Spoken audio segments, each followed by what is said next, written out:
ውድ የብርሃን ቲቪ ተመልካቾችና አድማጮቻችን በቶሮንቶ ካናዳ የመንበረ ብርሃን ቅድስት ማርያም ካቴድራል መስራችና አባት የሆኑት ሊቀ ካህናት ምሳሌ እንግዳን ቃለ መጠይቅ በማድረግ ከቆሎ ተማሪነት፣ ድቁና፣ ክህነትና በስደት ክርስትናን ለማስፋፋት የተደረገ ሐዋርያዊ ጉዞ በተከታታይ እናቀርባለን። በጉዞው ዛሬ ካለንበት ለመድረስ የብዙዎቻችን ተሳትፎና ድካም የጠየቀ በመሆኑ ራሳችንን የምናይበትና ትምህርት የምንቀስምበት ይሆናል።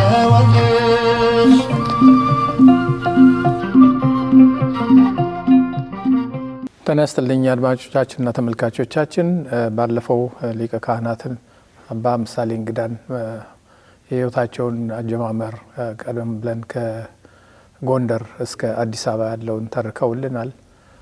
በዛ ብቻ የሚያበቁ አይደለም። ወደ ጃማይካም ከዛም አልፎ ደግሞ ወደ ካናዳ እስካሁን ሰዓት ያለውን ደግሞ የምንቀጥለው ይሆናል። እሳቸው አንድ ትልቅ ታሪክ ናቸው። ከእሳቸው ብዙ የምንማረው ነገር ይኖረናል።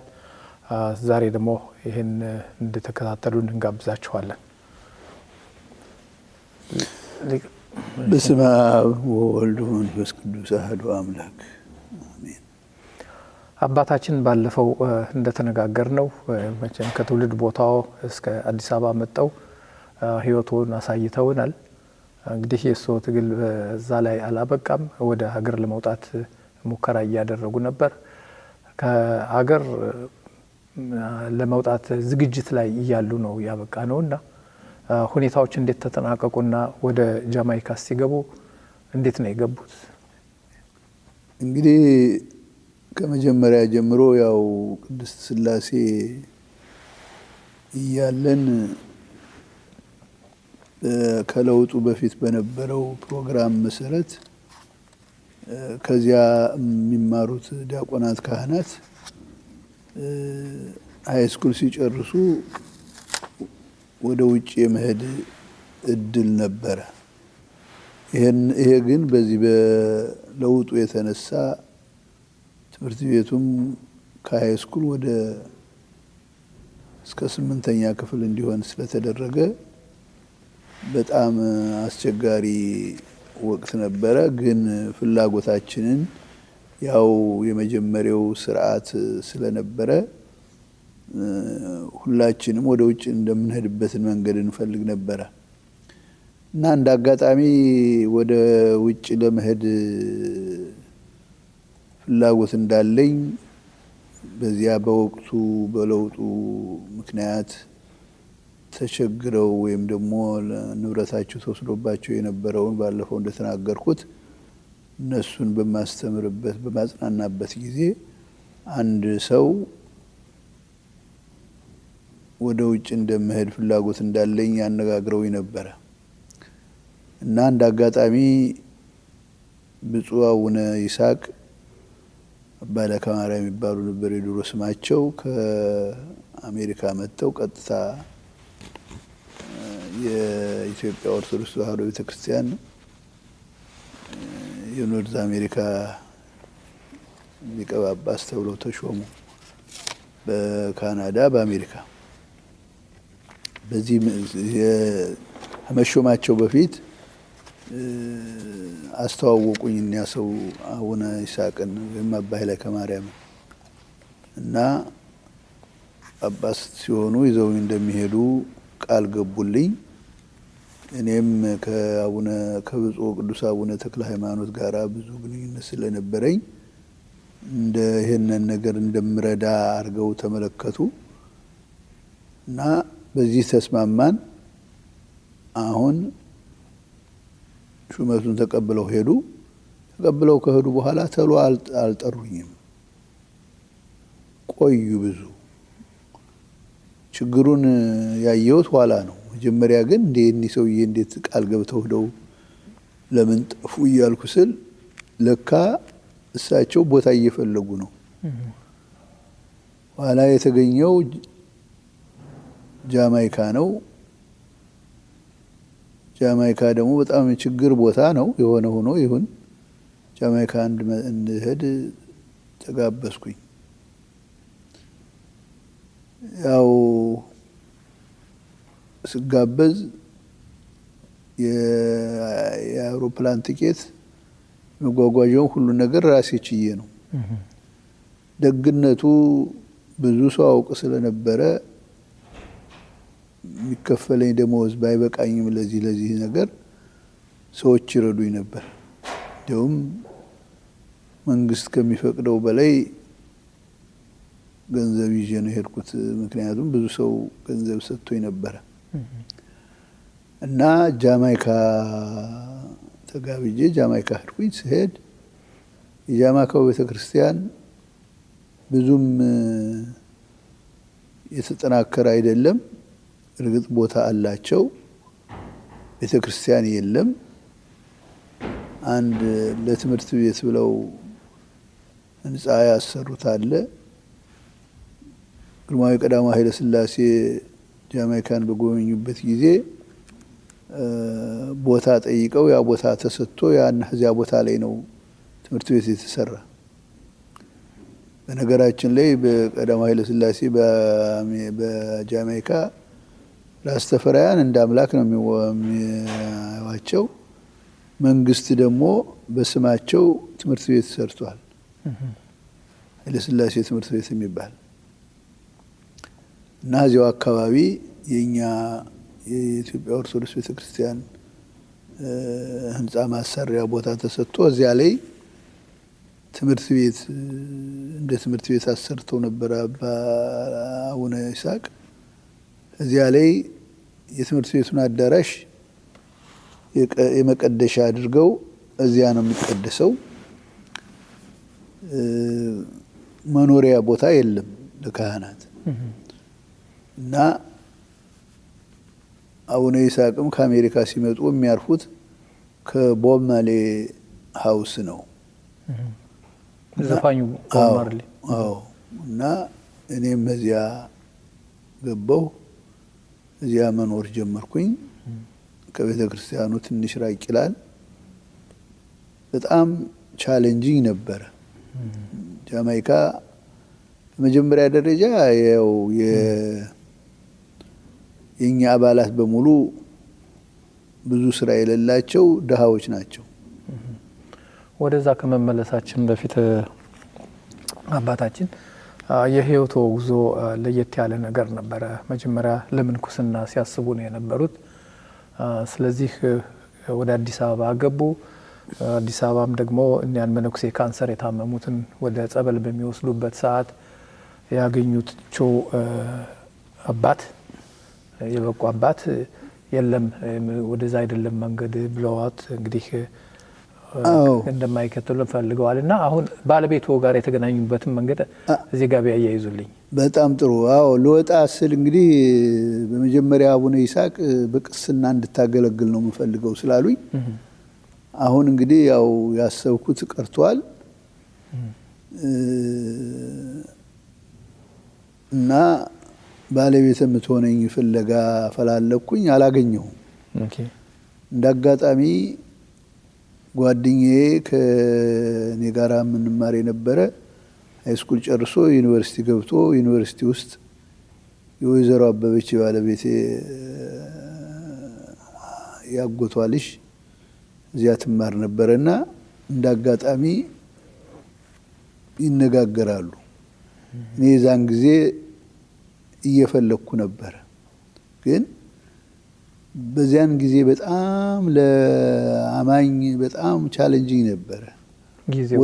ወጣቱ እግዚአብሔር የለም የሚል ፍልስፍና ስለተማረ እንዲያው የምታምን አገኛለሁ ወይ እያልኩ ነበር የምጨነቀው። እንዳጋጣሚ ይሄ ጓደኛዬ እሷን የአጎቷን ልጅ ሲያነጋግራት አንዲትኛም የአክስቴ ልጅ አለች ልመንኩስ እያለች የምታስቸግርና እሷን ያነጋግራት እዚሁ አዲስ አበባ ነው ያለች ብላ ትጠቁመዋለች። እዚያ ነገረኝ። እንዴት ነው ነገሩ? ለመሆኑ ቤተሰቧ ማወቅ አለብኝ አልኩኝ። ቤተሰቧ ደብረ ማርቆስ የመምህር ጸጋ ልጅ ናት አለኝ። እንዴ ጸጋን አውቃቸዋለሁ። ብቸና እያለሁ ማርቆስ ሂጄ 1-2 ሳምንት ተቀምጬ ነበርና አስተናግደውኛል። የዚያ የአብን ማለቃ ነበሩ። በጣም ጥሩ አባት፣ ደግ አባት ናቸው። የተማሩ ሊቅ ናቸው። የእሳቸው ልጅማ ከሆነች እንደው ቢያንስ ማየድ እንኳን ሲቆረጥ በስማም ሲባል ታውቃለች ብዬ ተስፋ አደረኩኝ። ምክንያቱም በዛን ጊዜ ልጆቹ፣ ወጣቶቹ ይሄ እምነት የሚባለውን ነገር ወደ ኋላ አድርገውት ነበር። በዚህ ተስፋ ጥሩ ነው አልኩኝና ግን እሷ መነኩሳለሁ ስለምትል እንደኔው ነው ፍልስፍናዋ። ሚስት ብለህ እንዳትጠይቅ ተባልኩኝ። እሺ አስተዋውቁኝ አልኳቸው። አልኩት። ይዟት መጣ። አንድ ቀን እኔ ዓርብ ልወጣ ማክሰኞ ቀን ነው ይዟት የመጣ እና ማክሰኞ ቀን ይዟት መጣ። ሳያት ደስተኛ አልነበርኩም። ምክንያቱም አለባበሷ ትክክል አልነበረም። ማለት የአራዳ ልጅ ሆና ነው የለበሰችው። አጭር የሆነ ልብስ እና በዚያ የተነሳ ትንሽ ተረበች። የሆነ ሆኖ አነጋገርኳት። ወደ ውጭ ለስራ ስለሚሄድ መንፈሳዊ የሆነ አብሮኝ የሚሰራ ፈልግ ነበረ። ፈቃደኛ ነሽ ያልኳት። ፈቃደኛ ነው ያለ፣ ደስተኛ ናት እሷም። ከዚያ በበነጋቴው እንደገና በዚህ ተነጋግረን አለፍንና በበነጋቴው ተቃጣጠርና ቅድስት ማርያም ተገናኘንና ለጓደኛዬ ልነግራት ነው አልኩት። አታወሪ ትላለች፣ አይሆንም ተብሏል አለ። አይ ማወቅ አለባት፣ ለምን እንደምፈልጋት ማወቅ አለባት እንጂ ዝም ብዬስ እንደው ዘግቼ አልሄድም አልኩና እዚያ ቤተክርስቲያን ቅዳሴ መልስ እዚያው አካባቢ ቡና ሻይ እንበል ብለን ገባንና ሳነጋግራት እንግዲህ እኔ የምፈልግሽ ለሌላ አይደለም የትዳር አጋር እንድትሆኚ ነው አልኳት። አካኪ ዘራፍ አለች። አይ ስትቆጣ የለም አትቆጪ፣ ተነስታ ልትፈልግ የለም አትቆጪ፣ ይሄ እኮ ሀሳብ ነው የቀረበልሽ፣ ሊሆንም ይችላል ላይሆንም ይችላል። ያለ እግዚአብሔር ፈቃድ ደግሞ የሚሆን ነገር ምንም ነገር የለም። አንቺ በእግዚአብሔር ታምኛለሽ። እግዚአብሔር የምታምኝ ከሆነ እግዚአብሔር ከፈቀደ አንቺ ልታስቀርባት እግዚአብሔር ያለው ነው የሚሆነው። አለለ ደግሞ ብትጥሪም አይሆንም። ስለዚህ ብዙ አትጨነቂ፣ ነገሩን በዚያው ለመምጣት ያው እንደነገርኩሽ ይፈልግሻል በዚያ በኩል አልኳት። ቀዝቀዝ አለች። እንግዲህ ይሄ ሮብ ነው እንደዚያ የሆነው። ሐሙስ ቀጠሮ ደግሞ ለሶስተኛ ቀጠርኳት። ዓርብ ነው የሚሄደው።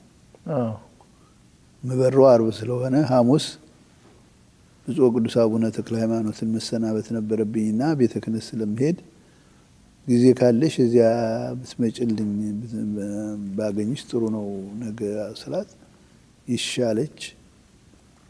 እዚያ ፓትርያርኩን ካገኘሁ በኋላ እሷን አነጋገርኳት። ያው ያለችው እንግዲህ በሰው በአክስቷ ቤት ነው ያለች። ያው እንደምታውቀው ከገጠር የመጣ ሰው ገንዘብ ችግር እንደሚኖርበት አውቃለሁ፣ ያሳለፍኩት ስለሆነ። በዚያን ጊዜ በየሰው ድጋፍ ለጉዞህ ድጋፍ እያለ ገንዘብ ብዙ ሰጥቶኝ ያዘረዘርኩትና ዘርዝሬ ያላዘረዘርኩት ደግሞ ነበረኝና ያለውን ገንዘብ እንዳለ ለእሷ ሰጠኋት። ምንድን ነው አለች። ይሄ እንግዲህ እዚህ ያለሽው ለችግርሽ ይሆንሻል፣ ምንም አይደለም አይዞሽ አልኳት እና ፎቶግራፍና አድራሻ ስጭኝ አልኳት። ስልክ ቁጥር ስጭኝ አልኳት። ስልክ ሰጠችኝ። ያው ያክስቷ ስልክ ነው። እዚያ በኋላ ያው ወጥቼ መጣሁ። ምንም ነገር ያለ አልተነጋገርንም። እዚያ በለጠ። አሁን ጓደኛ ሆነናል። ያው ገንዘብ ሰጥቻታለሁ፣ ተነጋግረናል። ጃማይካ ስደርስ የጃማይካ ሁኔታ እንደነገርኩ ድሃዎች ናቸው። ቤተክርስቲያን የለም። እርግጥ ያረፍኩት ከቦብ ማርሌ ሀውስ ነው። እሱ ቤት ነው ያረፍኩት። ግን በጣም ችግር አለ። አንደኛ በጣም ሞቃት ነው። ሁለተኛ ምንም ገንዘብ ገቢ የለም።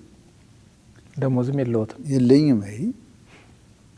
እና ከቤት ተነስቼ ወደ ቤተ ክርስቲያን ለመሄድ ረዥም ጉዞ ነው የምጓዘው በአውቶቡስ።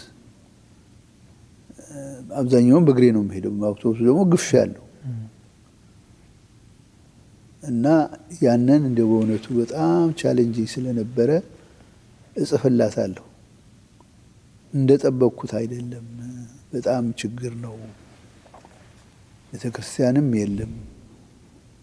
የሚቀደሰው በእንግሊዘኛ ነው። ምዕመናን በጣም ድሃዎች ናቸው። አብዛኛዎቹ በኃይለ ሥላሴ የሚያምኑ ናቸው እያልኩ እንደው ዘርዘር የጽፍላት ነበር። እሷ ደግሞ በአጽናኛ ትጽፍልኛለች። አንተ እኮ ካህን ሆናለሁ ብለህ አይደል ያልከው? ይህንን እኮ መቀበልና መቋቋም አለብህ እያለች በእውነቱ ጠንካራ የሆነ ምክር አዘል ደብዳቤ ትጽፍልኛለች። እንደዚያ እያልኩ 2 ዓመት ቆየን።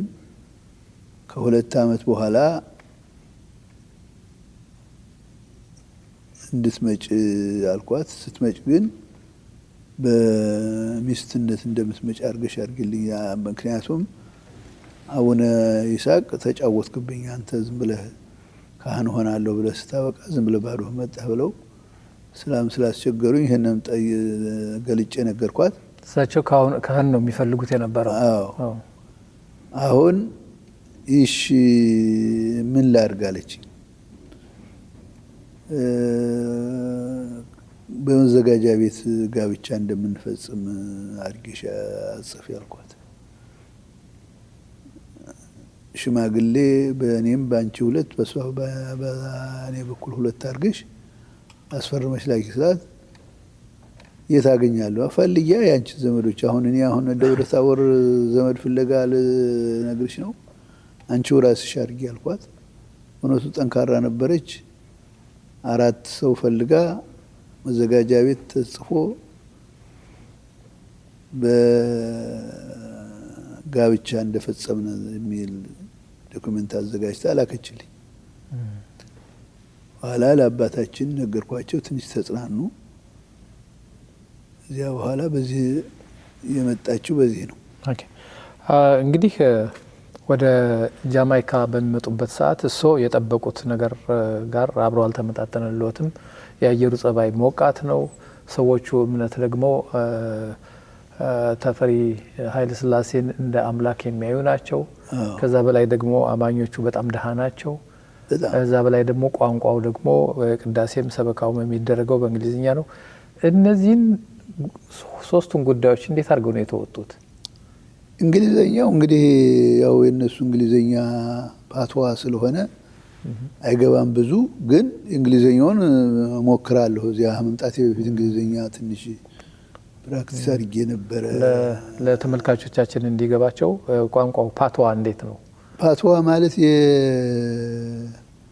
እንዴት አድርጌ ልንገርህ? እንግሊዝኛና ቅልቅል ነው። እንግሊዘኛ ሆኖ የተሰባበረ ነገር ነው።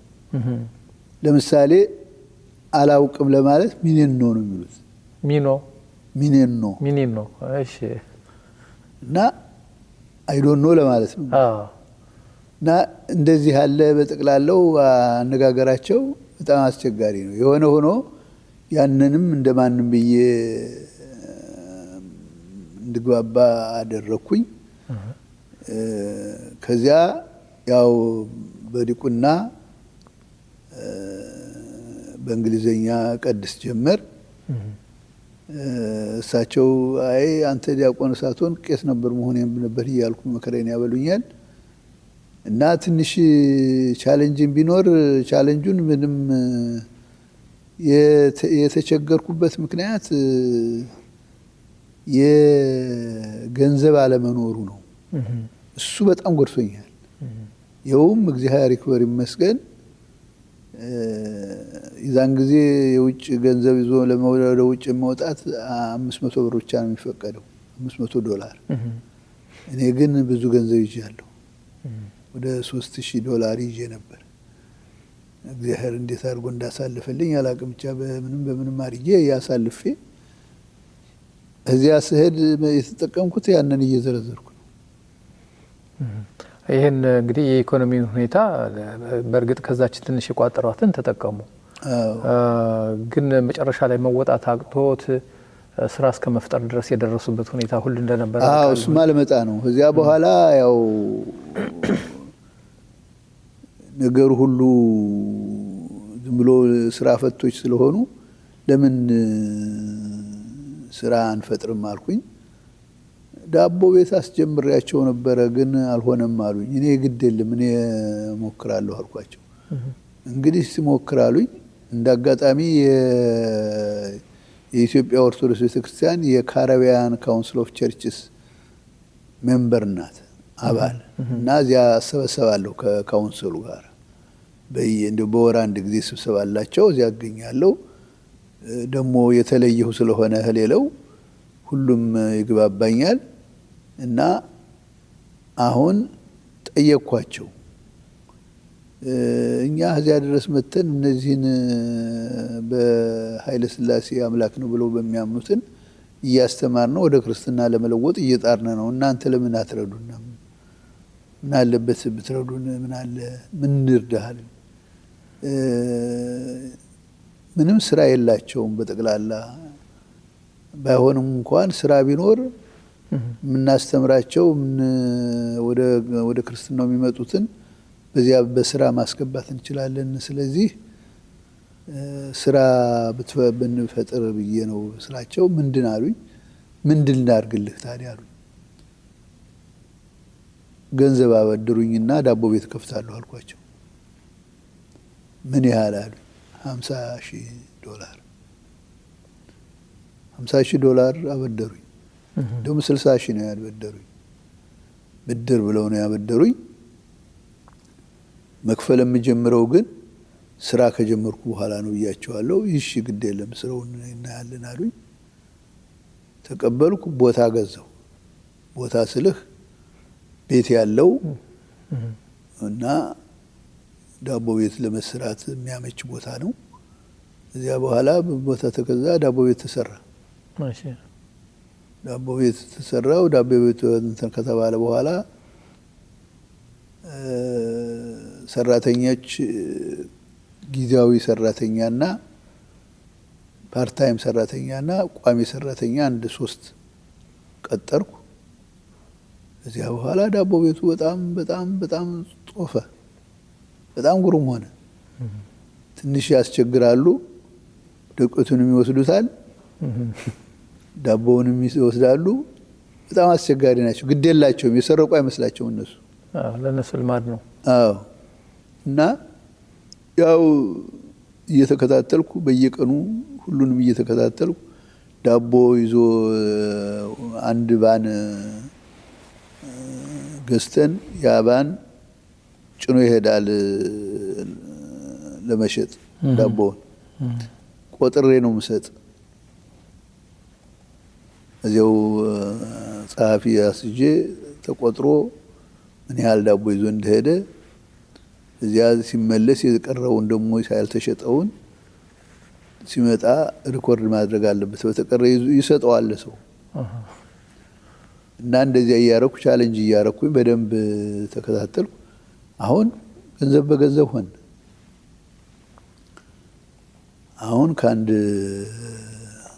6 ወር ኦልሞስት አመት ይሆናል። አመት በኋላ እጄ ለካውንስሉ ምን ያህል መክፈል እችላለሁ፣ አሁን መክፈል ጀምራለሁ ስላቸው እንዲህ እየሰራህ ነው አሉኝ። አዎ እየሰራሁ ነው።